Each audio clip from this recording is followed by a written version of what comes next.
안녕하세요, 미술쌤입니다. 오늘은 미술관에 여러분들이 혹시 1년에 몇 번이나 가보시나요? 제가 한번 옆에 계신 분들한테 여쭤봤는데 1년에 진짜 0번, 빵번, 한 번도 안 가시는 분들도 굉장히 많더라고요. 그래서 어떻게 하면 미술이랑 좀 친해질 수 있을까? 미술관을 어떻게 하면은 좀 자주 갈 수 있을까? 미술을 사랑하게 될 수 있을까? 이런 이야기들을 한번 해보려고 하는데요. 미술쌤이 알려주는 미술 관람 꿀팁 지금부터 시작하겠습니다. 제가 나름대로 미술을 왜 이렇게 사람들이 미술관에 자주 가지 않을까, 미술을 어려워할까 이런 생각들을 좀 해봤는데요. 아무래도 가성비가 떨어진다. 가성비가 떨어지는 활동이다라고 생각하시는 분들이 굉장히 많더라고요. 보통 이제 특별전 같은 걸 하면 이제 광고를 하잖아요. 최근에 가장 좀 왁자지껄했던 유명했던 특별전은 뭐 데이비드 호크니. 그 전시 타이틀이 뭐였냐면 뭐 세계에서 현존하는 작가 중에 가장 비싼 뭐 작가이다. 뭐 이런 이야기들을 하면서 수많은 사람들의 이제 관심을 끌었는데, 사실은 호크니전은 뭐 굉장히 성공한 전시라고 볼 수 있겠죠. 사람들도 굉장히 많이 왔고 이랬는데, 그런 특별 전시를 하면은 보통 15,000원, 18,000원, 2만 원 뭐 이 정도 가격이 하거든요. 그래서 이제 하루 날 정해서 이렇게 마음을 먹고 미술관에 간다 치면은 굉장히 돈이 아까운 거죠. 왜냐면은 나는 이 2만 원, 18,000원, 15,000원을 쓸 만큼 이 전시를 좋아하지도 않아요. 사랑하지도 않고 잘 알지도 못해. 그렇기 때문에 굉장히 가성비가 떨어지는 활동이고 피곤한 활동이다라고 생각을 하는 거예요. 그래서 가보면은 뭐 사람들 뒤통수만 보여. 뒤통수만 보이고 다리는 아프지. 미술관 갈 때 꼭 이제 구두 신고 가시는 분들도 많잖아요. 그래서 다리는 아프지, 가면은 뭐 알지도 못하겠지 해서 뭐 너무 싫어, 사람도 많고 하다가 이제 한 30분 만에 이렇게 걸어 나오시는 분들도 많은데, 그래서 제가 알려드리는 첫 번째 꿀팁은 뭐냐면은 싼 미술관을 가면 됩니다. 무료로 이제 전시를 하는 그런 곳들도 많거든요. 특히나 이제 제가 자주 가는 곳은 뭐 광화문 이제 삼청동 그런 부분에, 그런 지역에 있는 뭐 국제 갤러리, 학고제 뭐 이런 데도 있고, 금호 이런 데도 있고, 아라리오, 여러 가지 이런 갤러리들이 있는데요. 이런 곳들은 가격이 뭐 무료인 곳도 있고 굉장히 저렴한 곳도 많잖아요. 가보시는 분들의 특징을 보니까 이게 뭔가 감성이 있어야지 가시는 것 같더라고요. 특히나 전시를 보는 자신의 모습이나 관람하고 있는 그런 작품을 이렇게 사진 찍어서 인스타그램에 올리는 그런 것들이 하나의 문화로 이제 대두되기 시작했잖아요.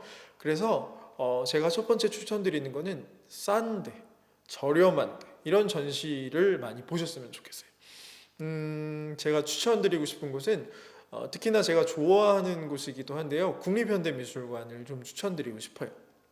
그래서 삼청동길에 있는 국현 서울관도 있고요. 덕수궁 안에 있는 덕수궁관, 그리고 좀 더 멀리 가보고 싶다면 이제 과천관도 있는데, 저는 보통 이제 서울관이나 덕수궁관을 굉장히 많이 가거든요.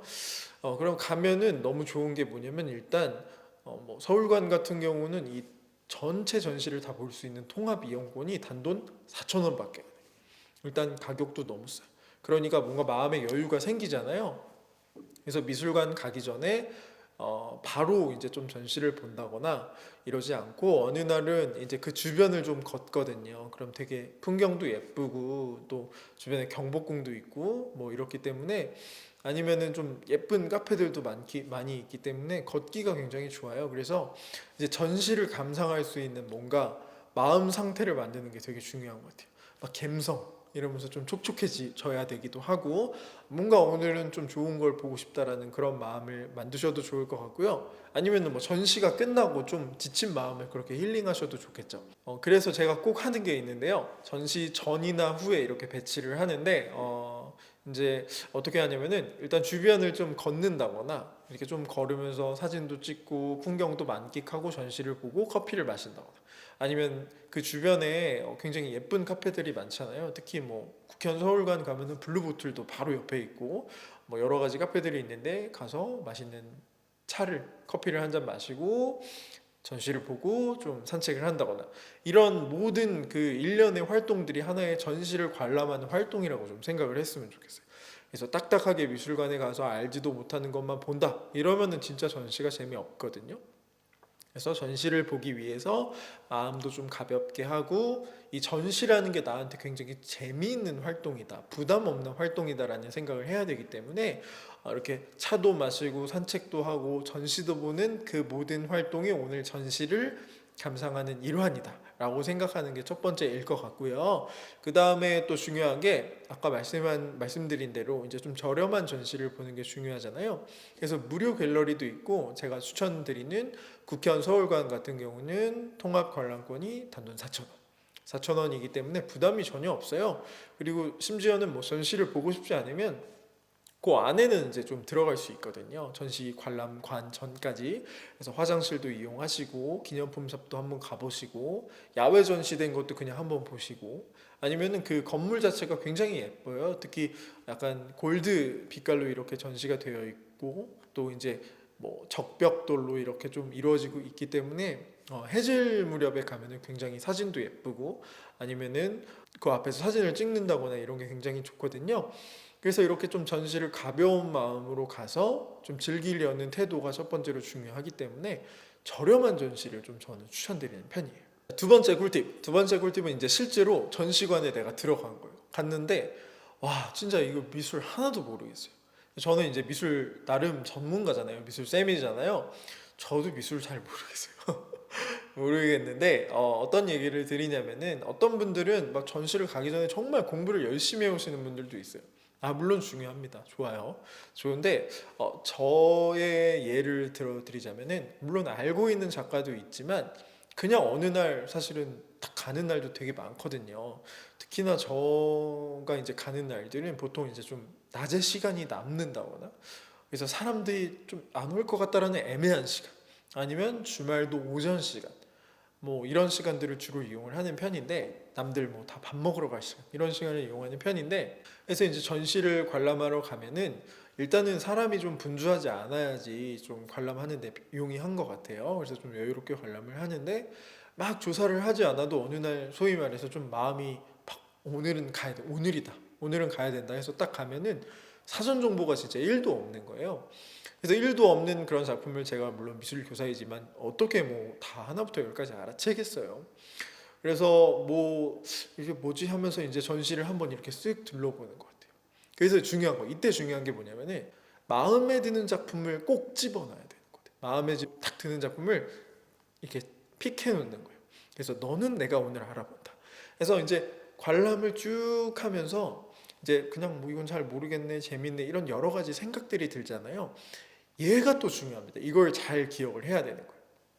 우리가 보통 미술을 배울 때 이제 학교에서 배우고 이렇게 하잖아요. 아니면 TV에 나오는 어떤 전문가가 이 작품은 정말 유명한 뭐 누구누구의 몇 년도 작품이고 얼마에 거래가 됐습니다, 막 이렇게 가르치곤 하는데, 그러니까 사람들이 무조건 전문가가 이야기하는, 내 기준에서 전문가가 이야기하는 작품들은 다 좋은 거다라는 그런 생각들을 갖고 있거든요.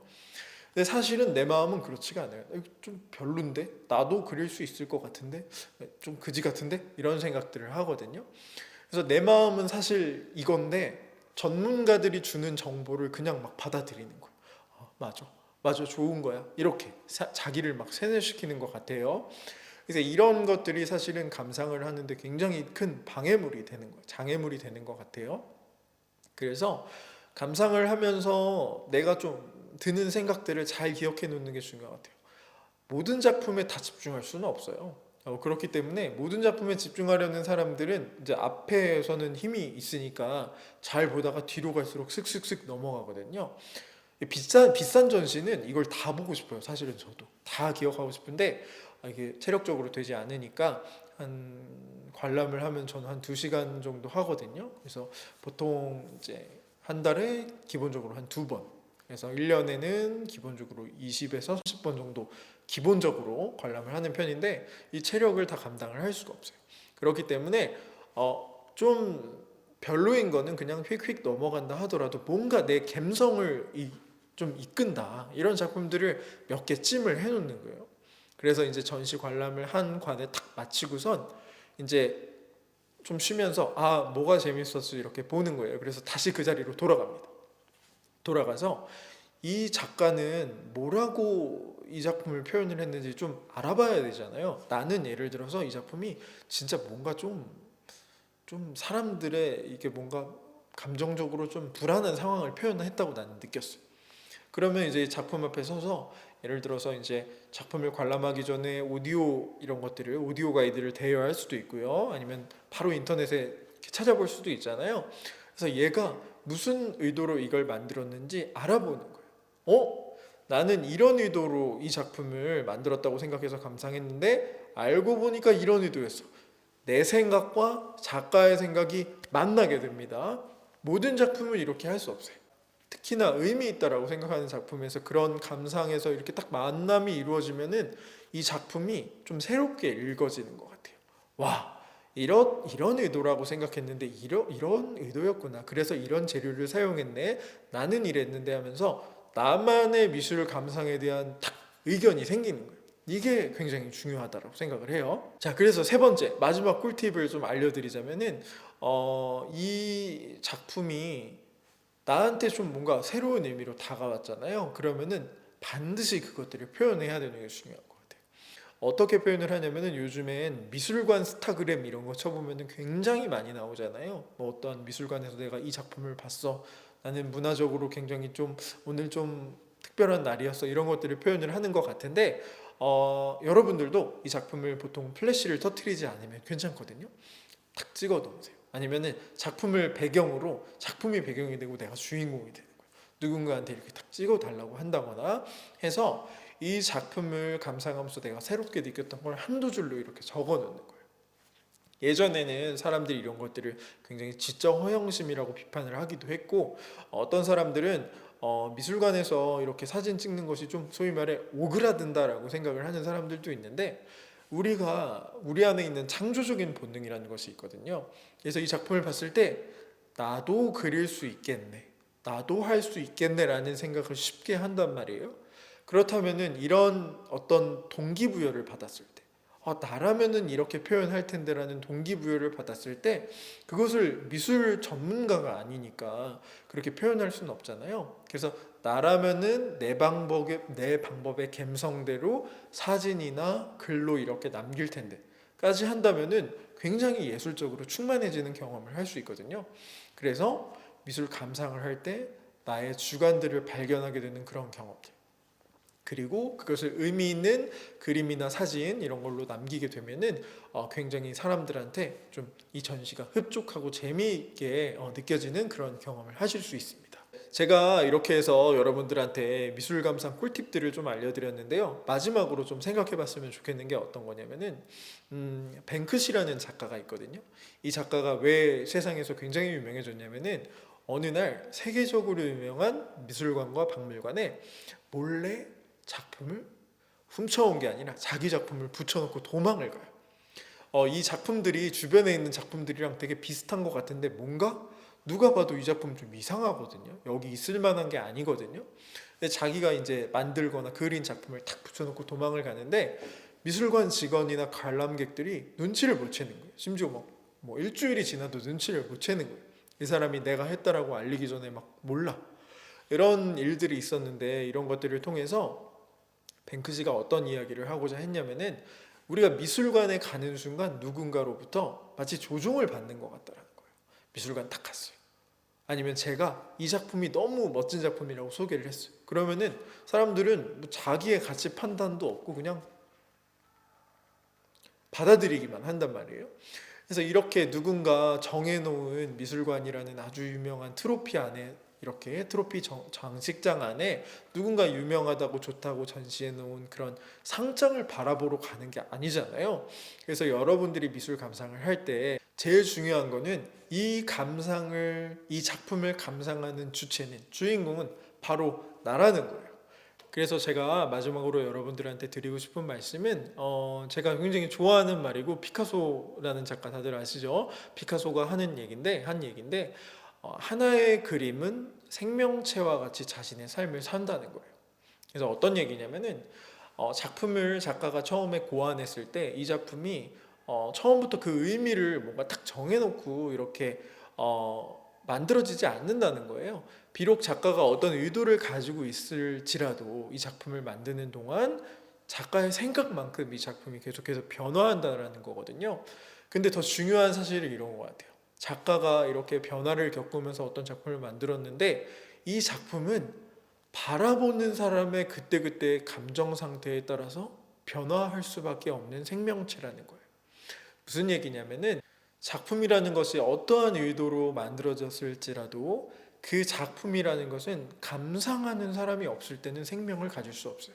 감상하는 사람을 통해서만 생명을 가질 수 있기 때문에 이 작품도 마찬가지로 우리가 어떤 감정 상태로 바라보느냐에 따라서 작품의 의미와 의도가 새롭게 읽혀진다는 거죠. 그래서 이 작품도 마치 생명체와 같이 우리가 이 삶에서 겪는 그러한 변화들을 같이 겪고 있다라는 이야기를 하는데요. 제가 말씀드린 것처럼 하나의 그림은 생명체와 같이 자신의 삶을 살고, 그리고 이 그림은 감상하는 사람을 통해서만 생명을 가지는 것이다. 이 점을 잊지 않으셨으면 좋겠어요. 그래서 미술관에 가는 것들을 굉장히 꺼려하시는 분들, 어려워하시는 분들은 제가 말씀드린 꿀팁을 다시 한번 생각해 보시면서 미술 감상을 어려워하지 않으셨으면 좋겠고요. 저도 이번에 보고 싶은 작가가 있어서 갤러리에 가보려고 하는데요. 여러분들도 사회적인 거리 두기를 실천하시면서 이번 주는 미술 감상을 한번 해보시면 어떨까라는 생각을 해봅니다. 자, 그러면 다음 시간에 만날게요. 안녕.